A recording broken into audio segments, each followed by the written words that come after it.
How did white privilege narrative started? And you're going to help us keep those other people down. How did white supremacist narrative started? You have rich white folks in the South, where I come from, standing up and openly admitting, If black people or our chiefs of back then could realize a narrative of white supremacist or narrative of white privilege could not be there. there was no such thing as the white race. Those of us of European descent did not refer to ourselves by that term really ever before then. Oh no! Now, this is the video I'm going to tackle today, or I'm going to react on it, because there is this white professor who said something about white privilege, how it started, and he said it as it is, no sugarcoating. Now, white people back then, they did not love each other. When on the history, you can tell that there was Second World War, First World War, Second World War, where white countries were fighting among each other. Okay. The video that I want you to see today is a video that has opened my eyes so much, because there is white rich people who are running the country. For example, white America, there is white rich people who are running the country. For example, Ku Klux Klan. Now, they came up with this white privilege narrative and white supremacists so that they can tell the poor white people that black people are the cause of it, because they want to stay at the top and they want some people who can, manage or who can take care of these slaves. So they decided, let us come with this idea of white privilege, telling you that a person with white skin or brown skin is privileged, is more than a person of dark skin. Dark skin are used to be slaves. Now, this is how it began. I want you to watch this video, and then when you come back, we talk about it. If you know the history of the whole concept of the white race, where it came from and for what reason, you know that it was a trick, and it's worked brilliantly. See, prior to the mid to late 1600s in the colonies of what would become the United States, there was no such thing as the white race. Those of us of European descent did not refer to ourselves by that term really ever before then. In fact, in the old countries of Europe, we had spent most of our time killing each other. We didn't love each other. We weren't one big happy family. The side of my family that comes from Scotland, hell, they didn't even worry about fighting people outside of Scotland. Highlanders and Lowlanders just fought the hell out of each other. So there was no white race, but in the colonies of what would become the United States, what did we see in the 1660s, 1670s? We began to see that Africans of indentured servant status, many of them not enslaved yet, they were not necessarily permanently enslaved. Some were, others were indentured like many poor Europeans for periods of 7 to 11 years. They could work off their indenture and then they would be free labor technically. Realized, as did the white indentured servants, the Europeans who hadn't even been called white yet, that they had a lot of things in common, like the fact that they were all getting their clock cleaned by the elite. And so they would get together more than our history books taught us, to foment rebellion against the elite, to try to get a better deal for themselves on the basis of economic necessity and economic justice. And what did the elite do? When you see that you're outnumbered by black and white folks who are penniless, landless, peasants, you have to do one of two things. You either have to kill them all, but you can't do that because who's going to work? Rich folks weren't going to. They had to get poor people to work. The whole point was to be a person of leisure back in those days. That was the goal, was not to work. So you couldn't kill them all. You didn't want to kill them all. You had to do the work yourself. You had to build your own levee, build your own house. No. Pick your own tobacco, harvest your own cotton. No, we're not going to do any of that. So you can't kill them, but you can co-opt them. And so the elite in Virginia, for example, in the colony, begins to give certain carrots to people of European descent, saying things like, we're going to let you own a little land. Not much, but just a little. And we're going to get rid of indentured servitude. Now you're free labor. And by the way, once you're free labor, you get 50 acres of land just because you're free labor, see? So we're going to cut you in on this deal. We're going to let you enter into contracts. We're going to let you testify in court. And here's the best of all. We're going to put you on the slave patrol. to keep those people in line, right? The idea was you're still going to get your clock cleaned. We still don't like you.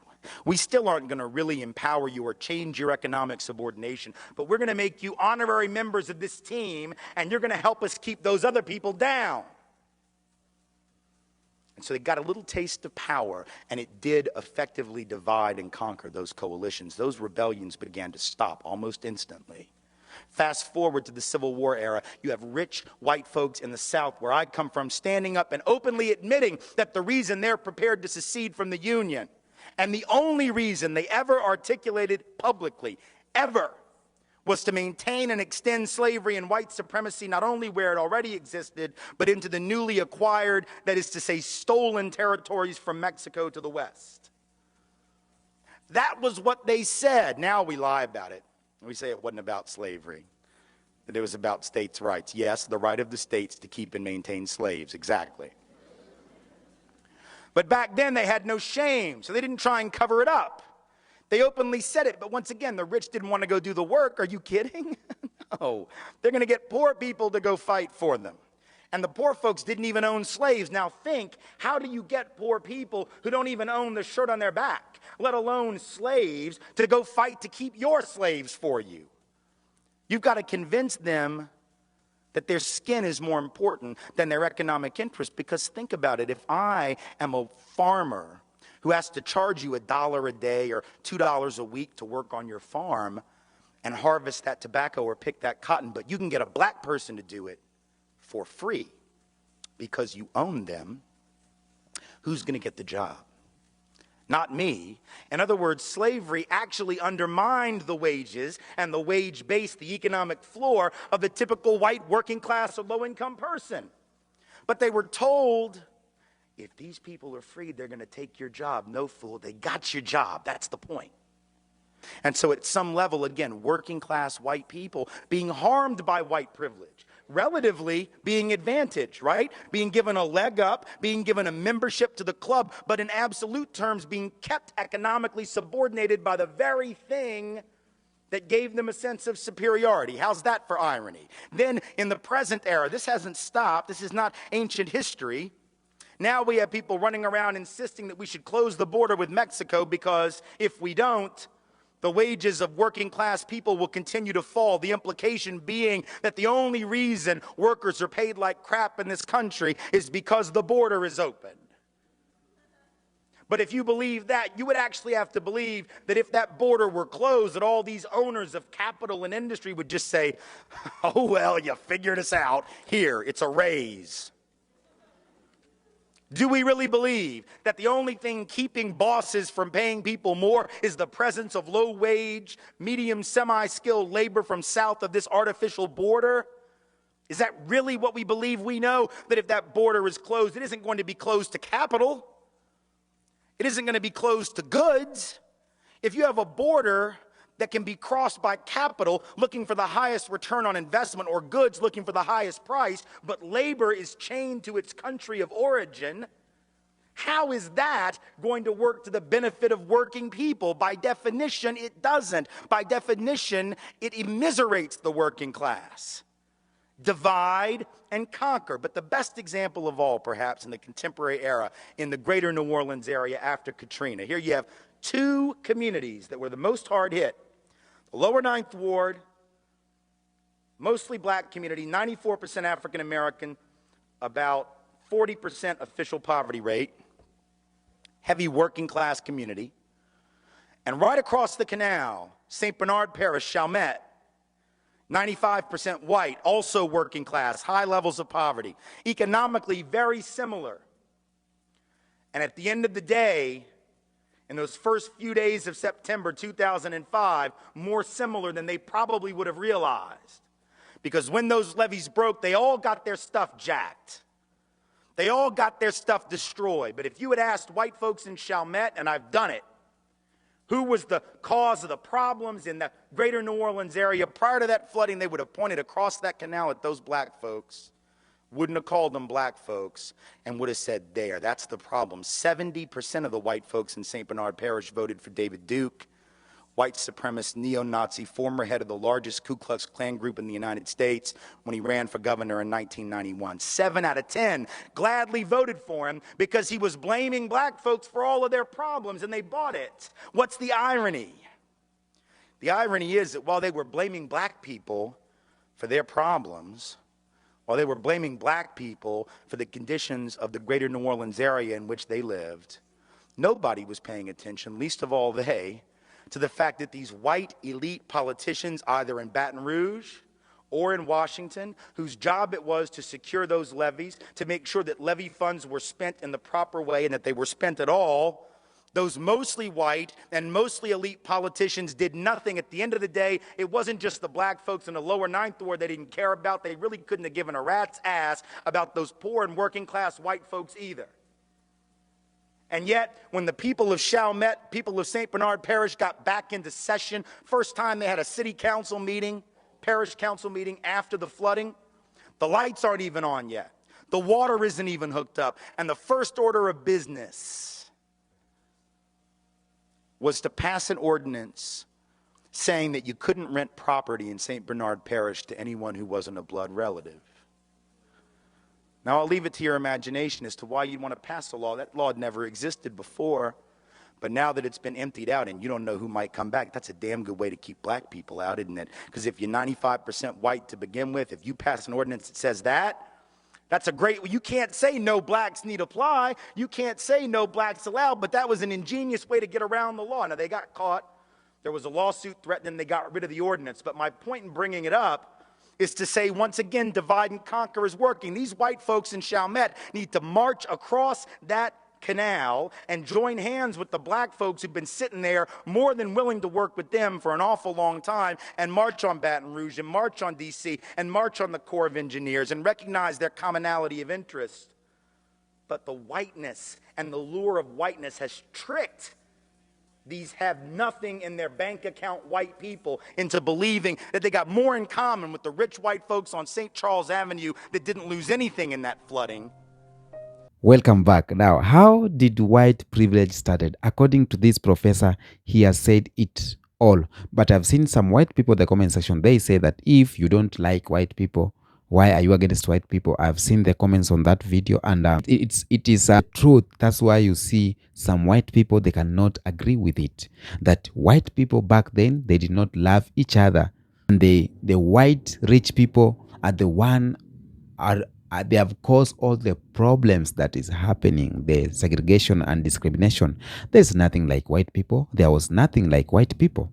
But because of a plan to take over the world, because of a plan to conquer over some sort of race, they decided to come up with this narrative, because it is an historical roots on racial hierarchies where white privilege is rooted in the systems of oppression established during colonialism, slavery, and segregation. It was established during that time. From the 17th century onward, colonial powers created laws and social norms that gave white people access to resources, power, and rights denied to non-white groups. Example include land ownership, education, and political representation. And this was a plan from white or rich white people. During the Atlantic slave trade, laws ensured that African descendant peoples were enslaved while white Europeans benefited from their labor. This established racial division that created long-term economy and social disparities. And I've come to understand how this professor was saying that not all white people were the same. Some of them were under some, and there were these rich, because in every community we have rich people and poor people. So rich people were on the top and they controlled everything. Okay? And they decided, let's take these poor white people to control these slaves. And the rich ones were just sitting behind and see how things were unfolding. Wow.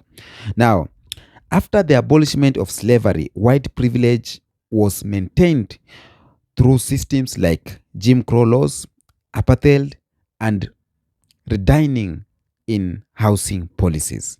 These systems ensured that white people continued to have better access to wealth, education, and opportunities, while black people and other racial minorities faced systematic barriers.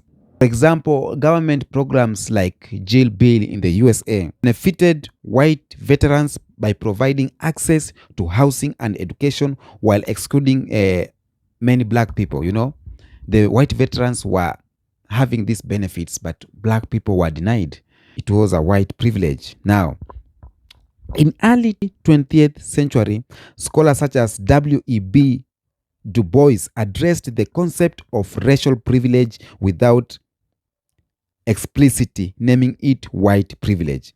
In his 1935 work, Black Reconstruction in America, Du Bois wrote about the psychological wedge of whiteness, where poor white people derived social status and privilege by identifying with the dominant white race, despite their economic struggles. During mid-20th century, the civil rights movement highlighted these disparities between white and non-white Americans in areas like voting, housing, and education.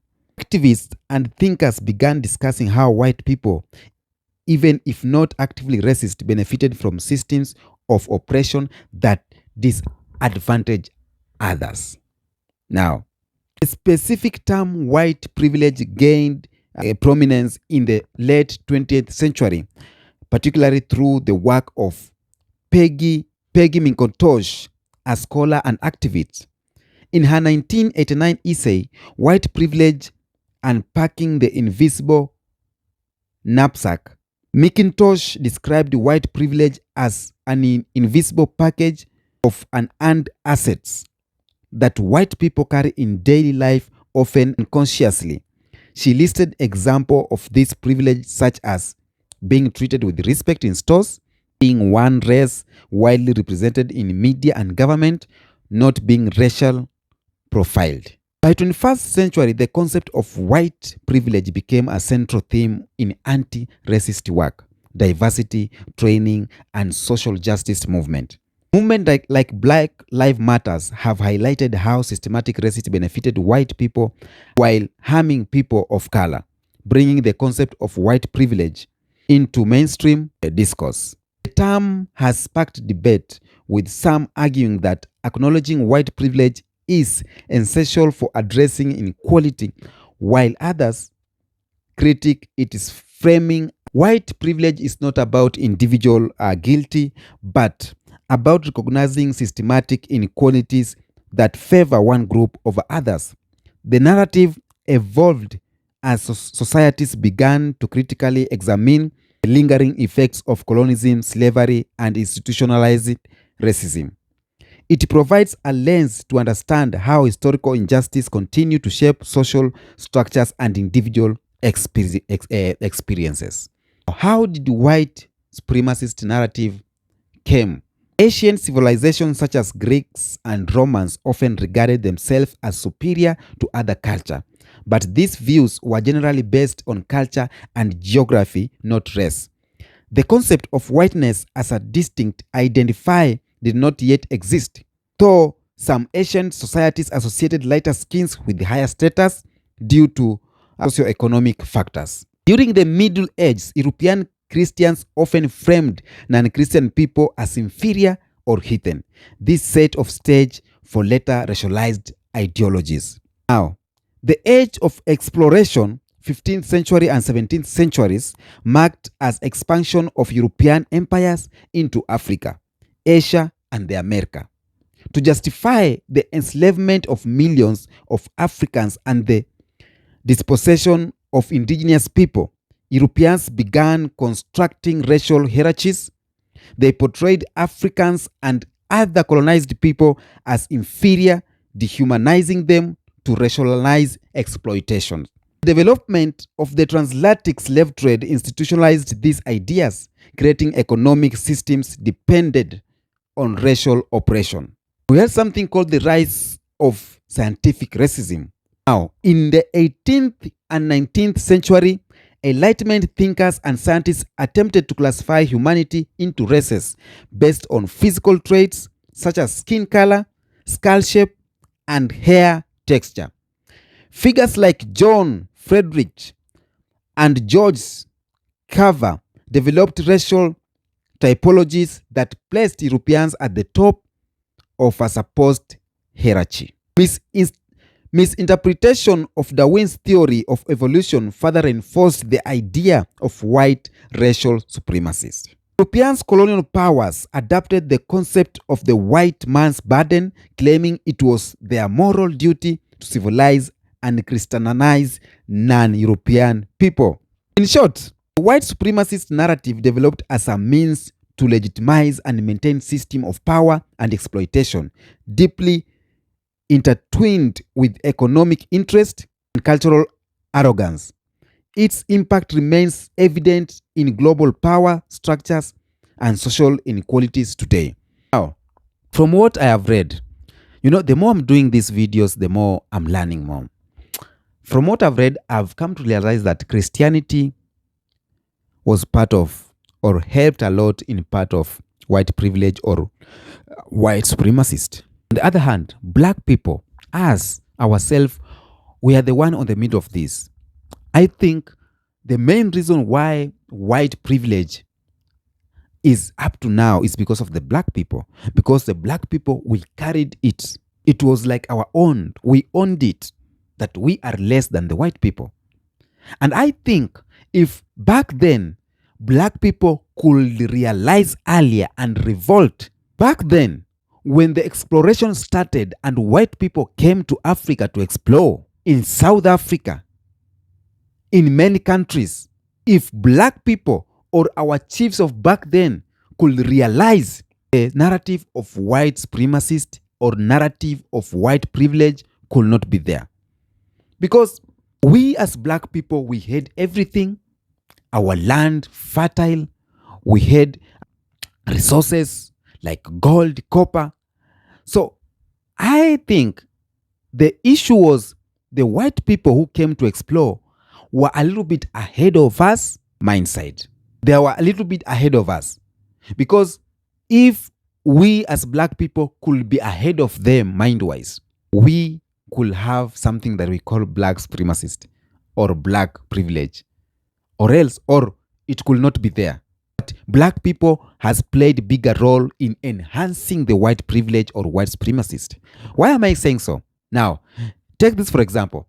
White people, when they come to Africa, there's some sort of respect they get. White people, when they come to Kenya, there's some sort of respect they get. They are being shaked hands while holding. They are being given front seats. They are being applauded. People are shaking their hands while smiling. They are being called sweet names. People see them as gods. But take this example. If a white man or white people could come in your country and they don't get that treatment, that means we will be the same. And the history of white privilege or narrative of white privilege could not be there. But simply because black people, we have carried it up to now, it is eating us. It is eating us up to people with darker skin in the society of black people cannot feel like they are people. They feel like they don't deserve to be there. Some of them, they just want to lighten their skin to be whites. That's what's happening. But nevertheless, whiteness was not there sometimes back. Whiteness was not there. Narrative started because it's being said, white people, they did not love each other. Now the Romans, the Jews, and everyone. But there were some people, like there were, the rich ones. They are the one who created this narrative of whiteness. And it's a system, the people who created it, it was a system to set our brains. Can you imagine someone setting your brains for centuries and centuries? Your brain reads this, I am below this person. Your brain reads this, he deserves more than me. Your brain reads that I am a slave to him. Your brain reads that he is richer than me in any way. They planned this. They brought Christianity, religions. They brought everything. Mind games. Mind games. They made us to live our ways of worshiping. They made us to live every and each of our culture and told us, this one is bad.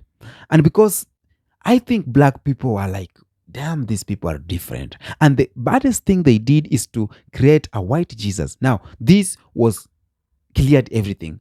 And when this Jesus came to people, it was like, wow, this is God. Now all white people, they are resembling this guy. Now white people, we need to respect them. Other thing they did is in the mainstream media, they brought the mainstream media, white people only were the one who was being shown on the adverts and everything. Presenters, when you want to get a job, you need to be brown skin if you are in Africa, or only white people are there. Now, something that you see every day, it becomes your norm. And if it changes, it loses value. That's how they captured us through media. And that story, we'll talk about it, that topic. So I'm glad that this white professor has told us this. It's true. He's a white, but he has spoken the truth. Now, a lot of white people are not happy with him. I know that. I've seen in the comment section.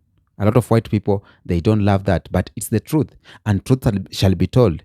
The only way we can end white privilege or white supremacists is by educating this generation and the coming generation. You see how in Burkina Faso, countries where the youths are revolting, saying no to foreigners, because we now know that foreigners are not supposed to be here so that we can, we can make it.